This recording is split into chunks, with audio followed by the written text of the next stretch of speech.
Welcome to English Stories for Listening. Don't forget to like and subscribe if you genuinely want to be fluent in English. Hi, my name is Sarah, and I live in a small town in the USA. When I was a little girl, I didn't know how to speak English well. In school, I was shy. The other kids were good at speaking English, but I was afraid to talk. I used to cry because I felt alone and scared. My mum would tell me, "Don't worry, Sarah. One day you will be an English champion." I didn't believe her at first. I would sit quietly, listening to my teachers and friends talk in English. I wanted to speak like them, but the words didn't come out. I used to sit on the swings during recess, watching the other kids laugh and play. I wanted to join them, but I couldn't. One day, a girl named Emily came to me and said, "Do you want to play with us?"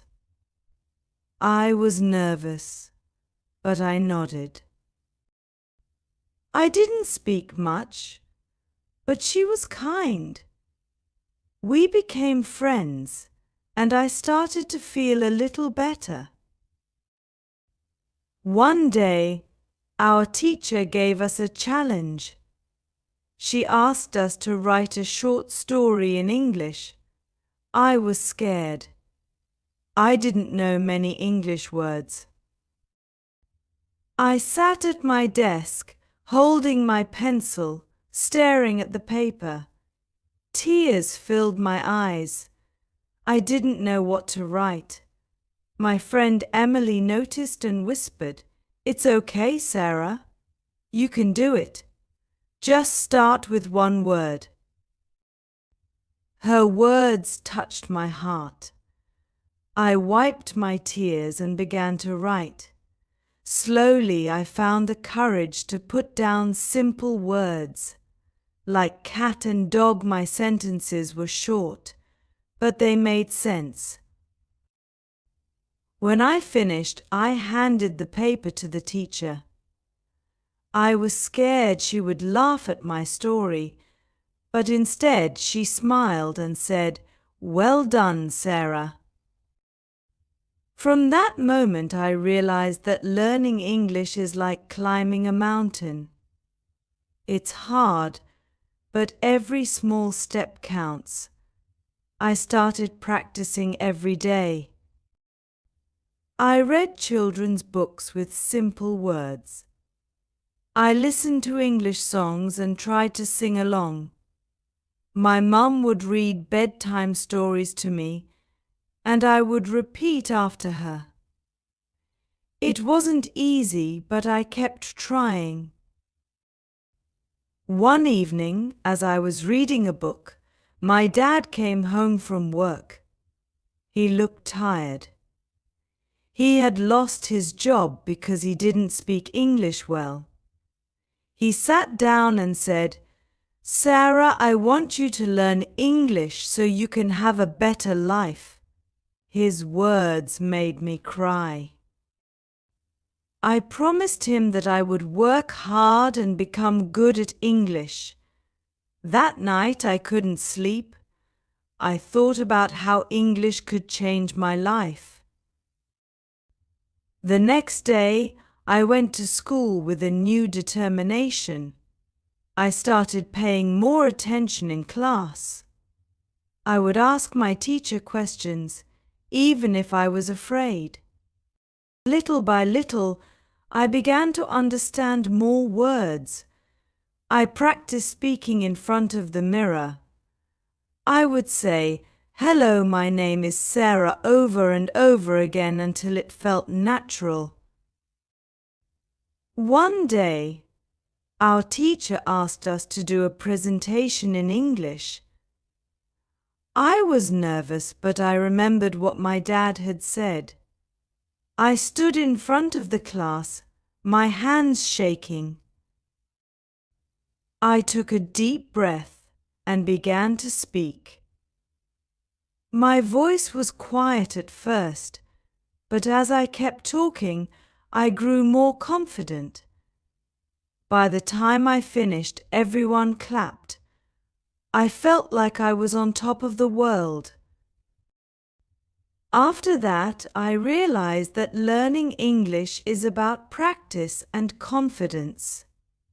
It's okay to make mistakes. Every time I made a mistake, I learned something new.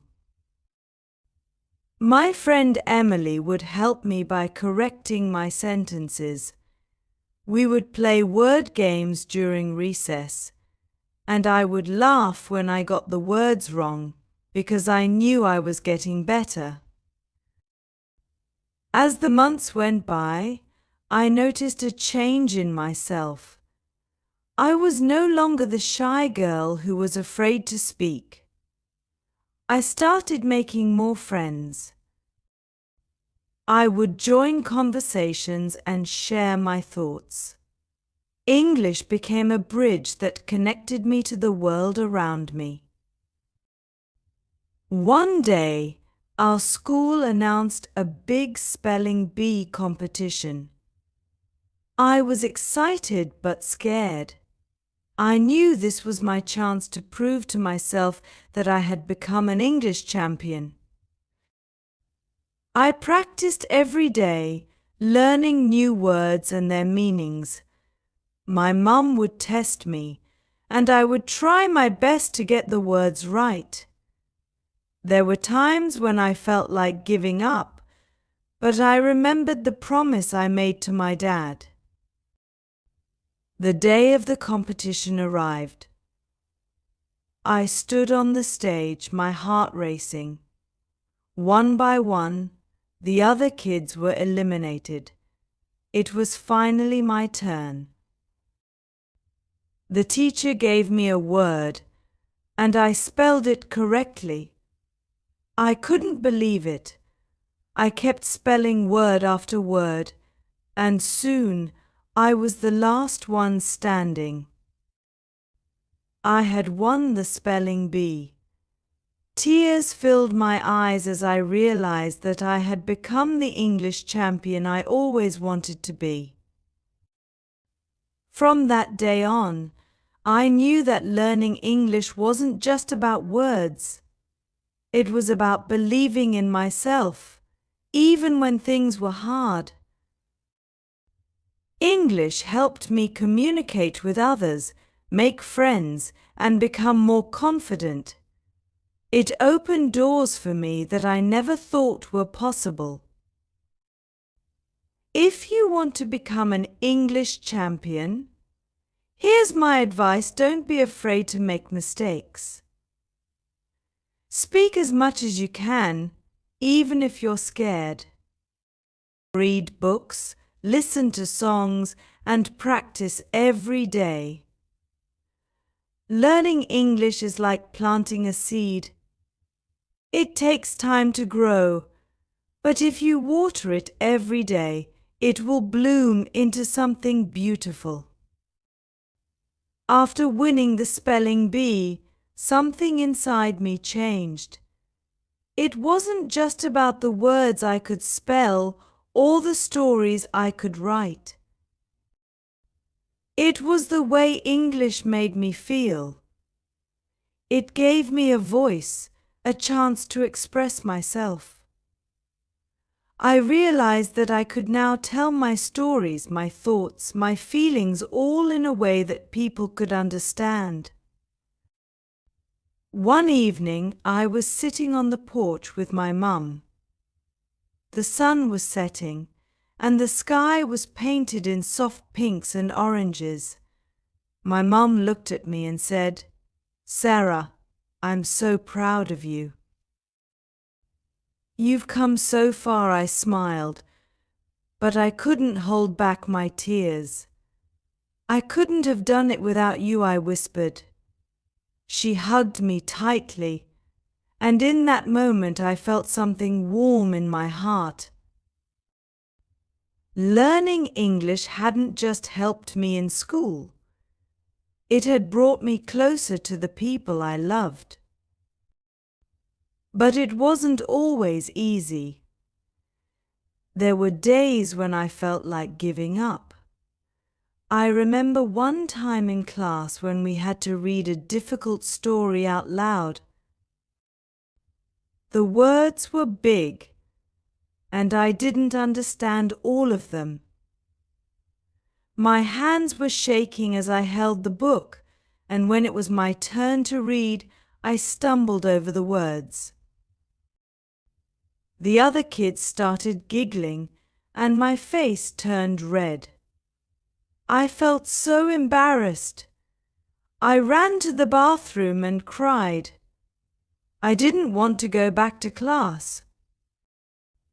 But then my teacher came to find me. She sat down beside me and said, "Sarah, it's okay to make mistakes." That's how we learn. Her words stayed with me. I wiped my tears and went back to class. I knew that if I wanted to become an English champion, I couldn't let fear stop me. I practiced even harder after that. I would sit by the window in my room with my favorite book, reading out loud to myself. My mum would come in and listen sometimes, smiling as I got better and better. Every new word I learned felt like a small victory. It was like climbing a hill one step at a time, but each step made me stronger. One day, my dad came home with some exciting news. He had been taking English classes at night, just like me. He wanted to get a better job, and he knew that speaking English would help. He sat down with me at the kitchen table and said, "Sarah, can you help me practice? I was so happy." We spent hours together, talking and reading in English. It was our special time, just the two of us. As the days went by, I could see how much English was changing our lives. My dad started to feel more confident at work. My mum was proud of both of us, and I felt like I was growing, not just as a student, but as a person. English had become more than just a language. It was a way for me to connect with the world around me. One summer, my family decided to go on a trip to a nearby city. It was much bigger than our small town, and I was excited but nervous.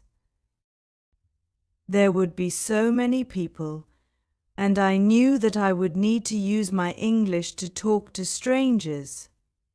When we arrived, we went to a restaurant, and my dad asked me to order for the family.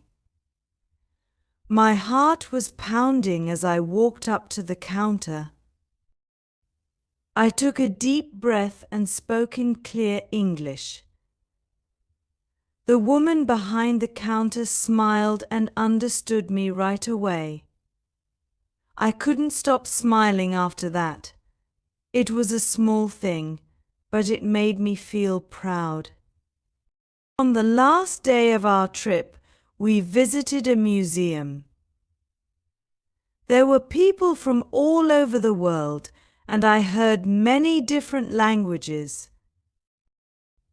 But when I spoke English, it was like a key that opened doors.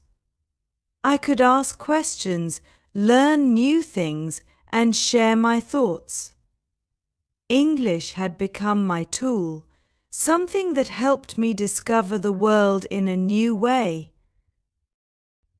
When we got back home, I realized that learning English wasn't just about school anymore.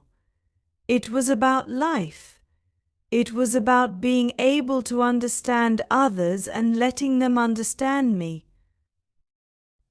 I could see how English was making my future brighter, how it was giving me opportunities I never imagined. But the most important thing I learned was that English wasn't just something I did alone. It was something I shared with others. My teachers, my family, and my friends all helped me along the way. Learning together made the process even more special. If you're on the journey to becoming an English champion, remember this: you don't have to do it alone. Find people who will help you, who will cheer you on. Speak, even when you're afraid. Ask questions, even if you think they're silly. And most of all, believe in yourself. Learning English is like building a bridge. At first it might feel shaky, but with each word, each sentence, it becomes stronger. Soon you'll be crossing that bridge with confidence, knowing that you've achieved something amazing. One night, after dinner, my mum said something that stayed with me. She looked at me and said, "Sarah, you've worked so hard, and I know it hasn't always been easy. But the beauty of learning is that it never ends. There's always something new to discover." I thought about her words for a long time. English had given me so much already, but I knew she was right. There was always more to learn, more to explore. That was what made the journey so exciting. It wasn't just about reaching the top of the mountain, it was about enjoying the climb. So if you ever feel like giving up, remember that every word you learn is a step forward. Every mistake you make is a lesson. And every time you try, you're getting closer to becoming an English champion.